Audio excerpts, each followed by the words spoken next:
This isn't a how-to video, this is a how I did it video. I'd been wanting to pour a gas curve in my garage for quite some time so that I could set these big 36-inch cabinets on a level surface. The way it was, I had them sitting next to each other against the wall or against the stem wall. Unfortunately, the grade is pretty steep and it offsets everything. The tops aren't even at the top. So what I chose to do is get some 3/8 rebar. I drilled 3 to 3.5 inches into the stem wall with a 3/8 inch bit on my rotary hammer. I took a 2x6. I sat it on the slope of the garage floor that's going to be my concrete form.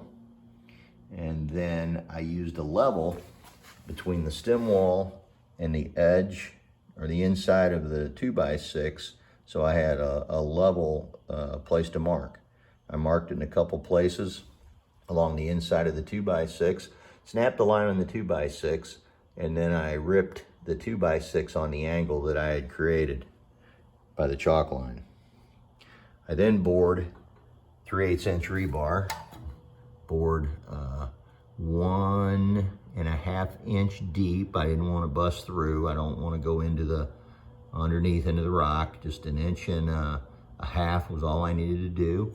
I cut rebar that was 3 3/4 inch long and drove it into the hole that I'd made.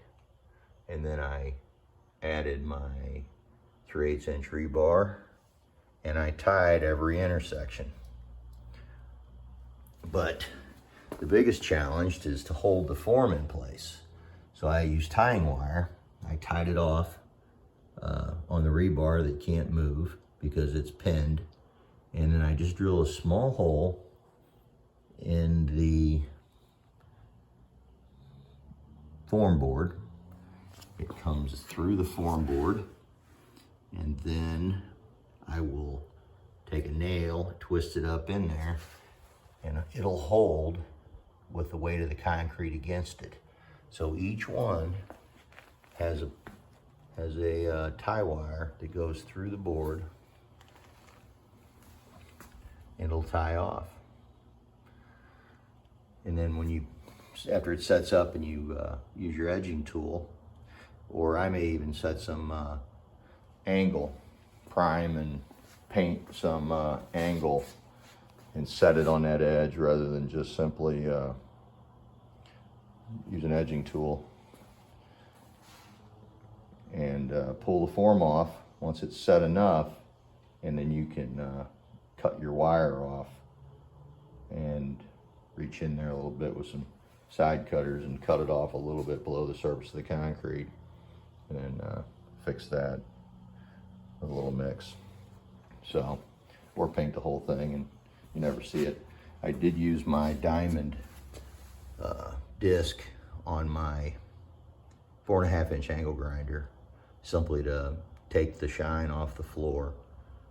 I'm not relying on the adhesion necessarily of the new concrete on top of the old concrete, but that will certainly help, and it will adhere somewhat to that surface, that roughed up concrete, rather than the slick garage floor. So that's how I did it. Have a great night.